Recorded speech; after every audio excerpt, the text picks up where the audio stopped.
a lot of the really spiritual people have no ground.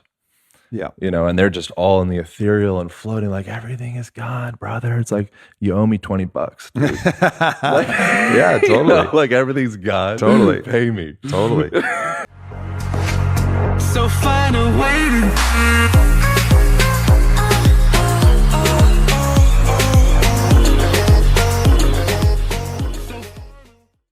Hello, beautiful beings of light. My name is Monica. Today's video is titled Physicality versus Spirituality. We are living in two worlds.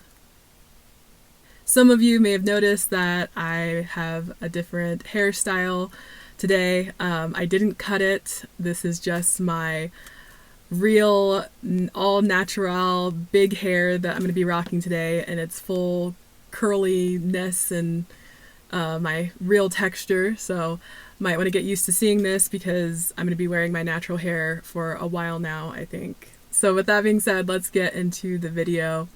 This topic has been on my mind for a while, just kind of thinking about how I've been a little imbalanced when it comes to my physical life and my spiritual life. I tend to be much more in the physical, and I focus more on the physical, meaning the things that I need to get done, things such as cooking and cleaning, shopping, running errands, walking my dogs, spending time with my husband, just all the things that are more physical, like taking care of myself, my body, we all have to shower and wash our hair and maybe trim our nails, and there's all sorts of things that we do to take care of our physical body. And sometimes we can put so much focus and emphasis on that physical part of our life that we tend to neglect the spiritual part, which brings us out of balance, out of that yin and yang of duality that we have here on the earth as humans. So I know there are some people that are atheists or just don't believe in I guess a God, a higher power, or anything spiritual per se. I am not 100% sure what the beliefs are. I'm not super familiar with atheists, but I am familiar with the term and a little bit about it. But that's what I think I know about that belief. And that is totally fine with me. I mean, I think everyone should have their own beliefs and not just follow the crowd. And I believe that we were all born with free will so that we can decide our own beliefs and create them. And that is what is so beautiful and wonderful about life. So I am just sharing my take on it, what I believe. Maybe it'll resonate, maybe it won't. Take it or leave it. This is you do you. So I made a list and I wrote down some examples of what is physical and what is spiritual, just to kind of make things a little bit more clear. So for instance, our body is physical, it's 3D, and anything that is physical, I believe, is just what we can identify with our senses. Our 5 senses are being able to see it, or touch it, taste it, hear it. And so with our bodies, we can do all of those things. So it is a physical body, but I don't believe that we are just physical bodies, even though we live in a very physical reality. So for me, knowing that when we die, there is just a body, a physical body left, to me that means that there is a soul, there is a spirit that resides within each and every physical body of every living being, such as humans and animals. And there's a lot of debate and speculation as to what happens to the spirit or the soul once a physical body is deceased.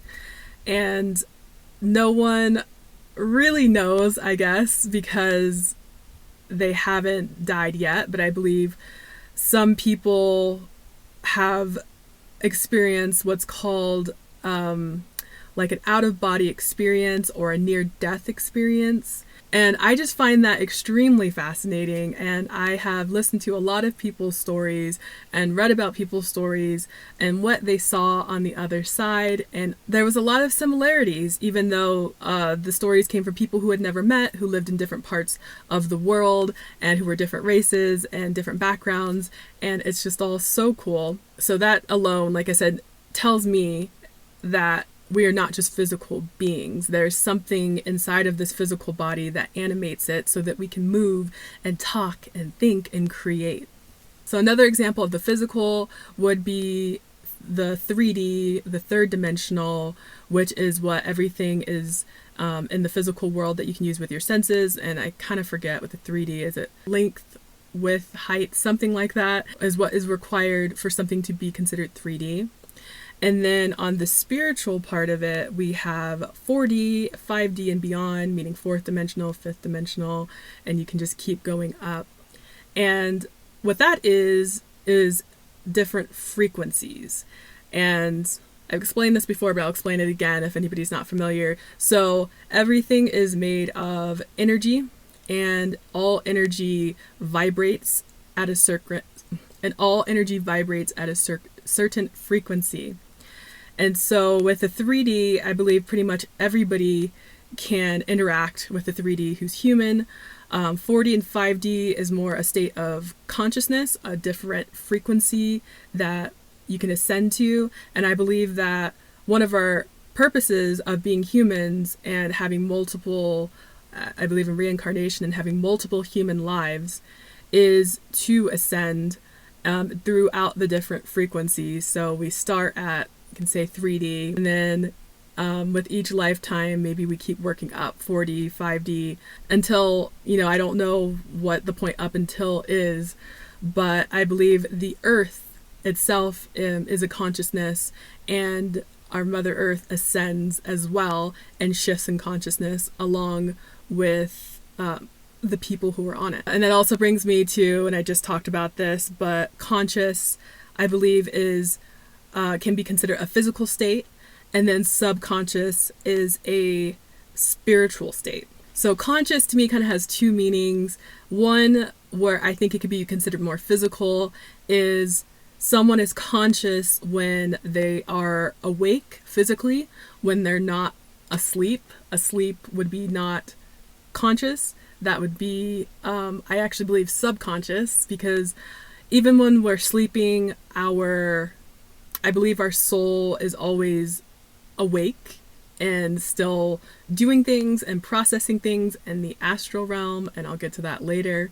Or when someone's not in a coma, they're considered conscious, because you can see that they are awake and that they're interacting with the world. And then also, if you're not like in a trance, I think that would be more of a subconscious thing. Like if you get put under hypnosis or you do like a past life regression, then that would be more of you in your subconscious. So yeah, subconscious just means below the surface, below consciousness. So it's deeper in our psyche, something that you don't really get to see or see being interacting with the world, but it does affect, I believe, each and every one of us, where we have programs in our subconscious that we're not conscious of, and we just react and do things from the programming in our subconscious. Another example that I just kind of touched on is the physical realm and the astral realm, or the dream realm. So the physical realm obviously is physical. That again is everything that is in the 3D that you can interact with your senses. And this is what we call the waking state. And then there is the astral realm, also known as the dream realm, for when we go to sleep and we dream. I know scientists, I believe, have said that our dreams are not real. They're just something that's made up in our mind that is processing what happened throughout the day. I don't totally agree with that. I have, from my own personal experience, I actually have two videos about it. One, I think, titled I can't remember what it was titled, but something about like, is this a dream? Is real life a dream? Is the dream life real, or something like that? I'll link it above. And then I also have a more recent video about my experience being aware or conscious of my astral body or soul coming back from the astral realm.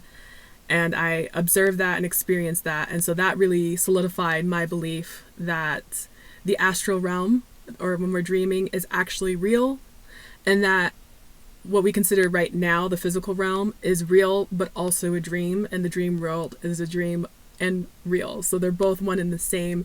It's just that with the physical realm, it's more dense, and we're kind of bound by the illusion of time and space, versus the astral realm doesn't have those rules necessarily, even though it feels very physical when we're in it. It just is in a different frequency that's higher, that I think it's more easily accessible to do things like fly, for instance. So another example is in the physical world, we have actions that you can see and observe and do. And then in the spiritual world, we have our thoughts, our emotions, and our beliefs. It's like our mental state, our emotional states. I consider those to be more 5D. Those are things that are not physical, but we experience them. Like everybody has their own thoughts in their heads and their own emotions that they feel. With the physical world, we can observe someone taking action. You can observe me moving my hands and making gestures and talking right now. That's physical. And then with the spiritual world, we can observe somebody looking like they're thinking. We can observe people's expressions and kind of get a good idea of how they feel, but we can't necessarily see their feelings or their thoughts.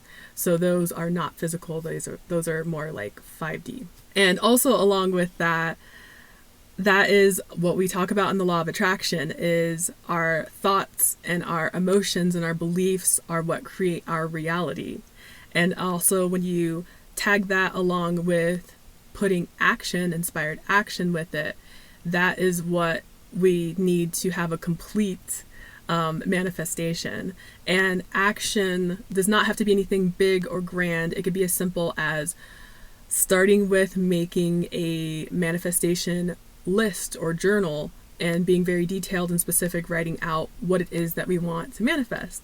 And then when we get the opportunity, we can take that inspired action and bring that manifestation that started in the spiritual realm, in the 5D, we can bring it to materialize in the physical world. So I have a few more examples. I wanted to be as thorough as I could. So another one is time feels linear in the physical realm. We have our clocks and we have the man-made illusion of time, and that is really what kind of dominates this physical realm, I think, for me and, a lot of people.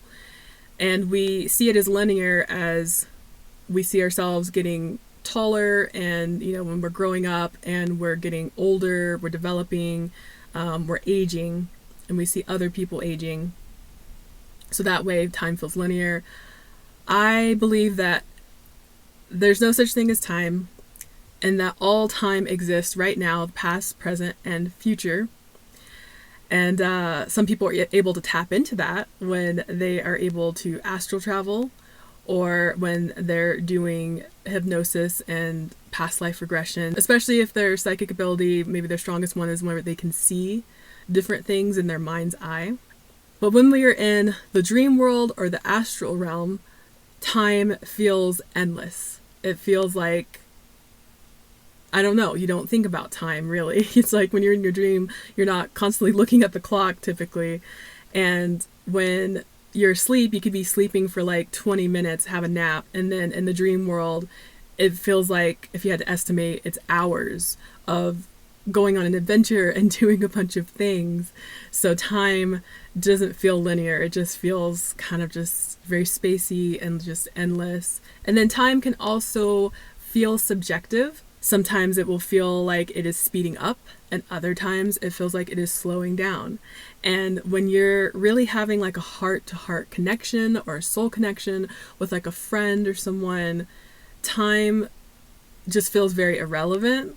And you could be talking for like 2 or 3 hours and it feels like it's only 10 minutes. It's like you're in this time warp of this bubble that you no longer are a slave to time, basically. And it just feels so different, especially like when you fall in love and you're spending time with this person that you fell in love with. It could feel like you're the only two in the world and time slows down and you're not aware of how much time is passing. Our eyes are physical. They are what helps us to interpret what we're seeing outside of us.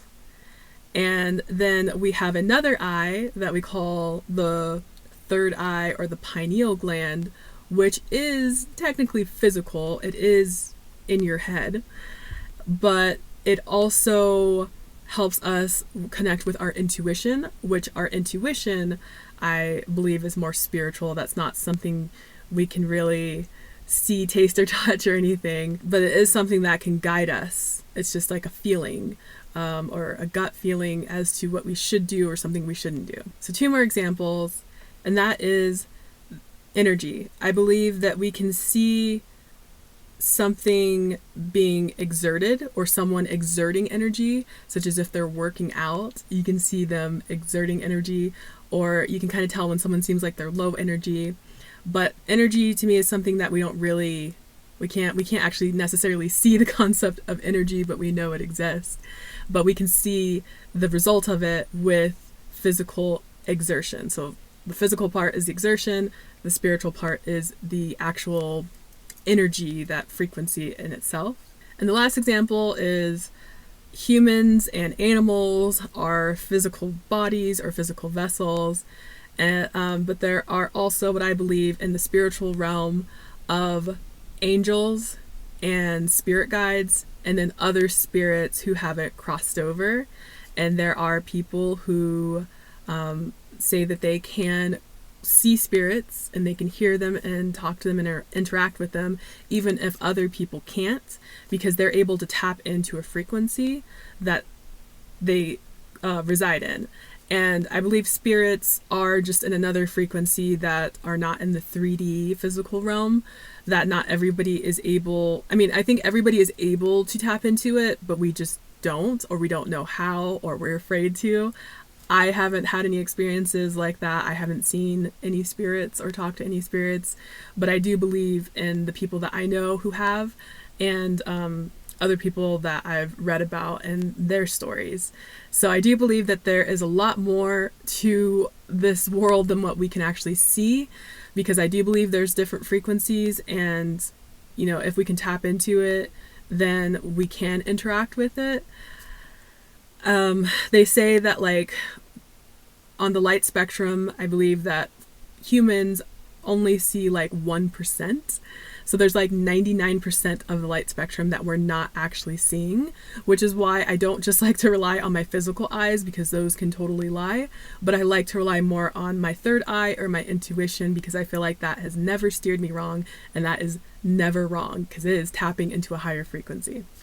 So I really just wanted to paint a broad picture of what I mean about what is physical and what is spiritual, because before I had my spiritual awakening, I didn't think that anything existed beyond the physical. My life was just all about doing. My life was about waking up, getting ready, going to work, working hard, coming home, eating, drinking, taking care of my dogs, hanging out with my friends and my husband. I didn't think about anything else besides that. I thought that was all of life.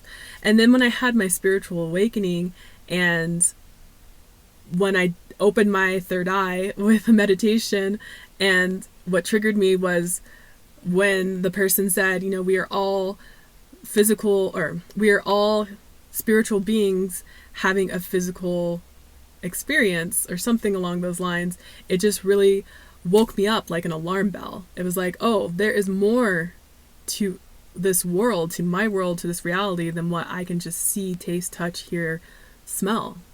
And that really got me excited to explore more of the spiritual side of life. Because, like I said before in the beginning, I believe that this is a dualistic world. We have up and down, black and white, and we have physical and spiritual. So all humans, we are not just physical or spiritual, we are a mixture of both.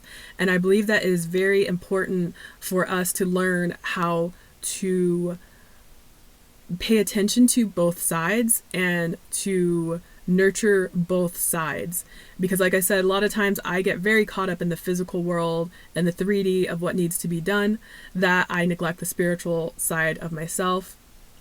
And one of the ways I think of doing that, or the best way of doing that in my opinion, is just really spending time with yourself, getting to know yourself. And just being. Like, there's a reason I think we're called human beings instead of human doers. So taking time off of social media, taking time off of spending time with anyone else, or doing something physical all the time.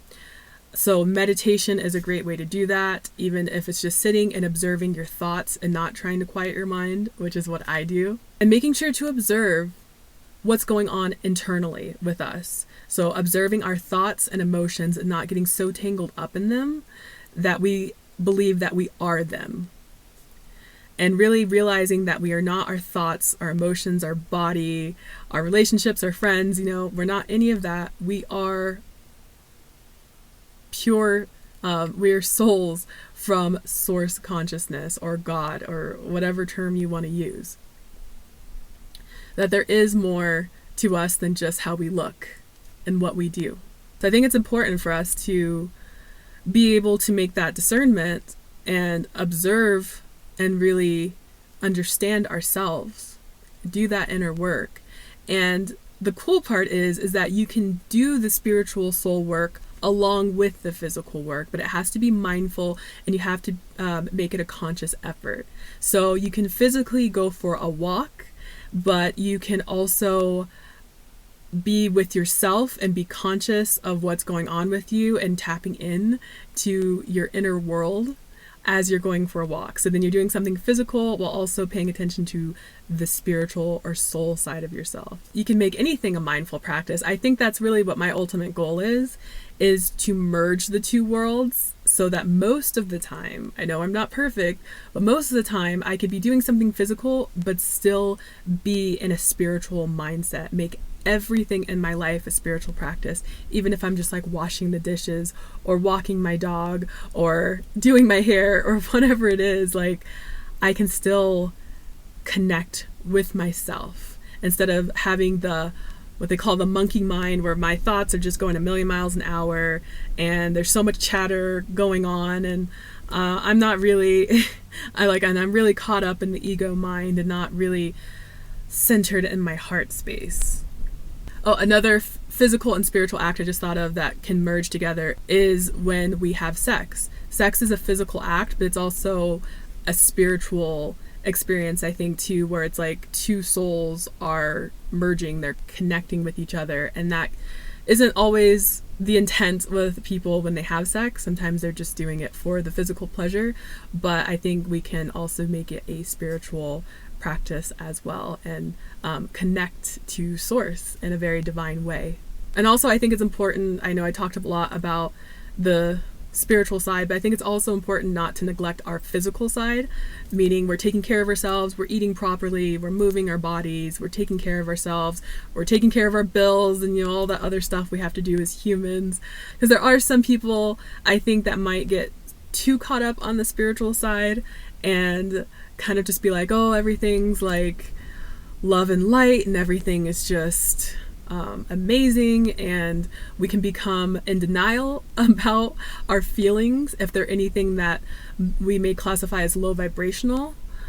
And I think we can do what is called spiritual bypassing, where we bypass our emotions and our actions and what other people are doing or what's going on in the world because we just want to live in this like blissful cloud, and that I think can lead to being ungrounded. And so it's very important to bring ourselves back into our physical bodies as well, as connecting with our spiritual side, because honestly I believe that we all came here with a purpose and with the intention of experiencing the physical realm, because I believe we all are spiritual or spirits by nature, and that we came from source and we're all connected to source energy, and we had made the decision and to come down here and incarnate, and we wrote our soul contracts of what we wanted to experience. So let's not bypass the physical experience either. We can enjoy the physical pleasures of eating and food and sex and just whatever it is we want to experience, art and creation. Let's really get into that while we're here, because I think those are also reasons why we're here. If we were meant to just be in the spiritual realm, we would be in the spiritual realm, but we are in the physical realm. We just happen to be spiritual beings in a physical body in the physical 3D realm. Okay, that is my video for today. I hope that was helpful. Like I said, I'm just really working with trying to get into a better balance of not just being too on the physical or too on the spiritual side, and really just letting those two worlds just merge and collide, because I feel like when we do that, we're living more in alignment, and that is what really brings true happiness, is when we're living our true purpose in alignment with ourselves. We're not trying to neglect one part of ourselves and pretend like it doesn't exist, and just be okay with being physical, being imperfect, with making mistakes and from learning from them, and continuing to grow and evolve and raise our consciousness in this physical world. Thank you all so much for watching, and as always, I hope to see you in my next video. Peace and much love to you all.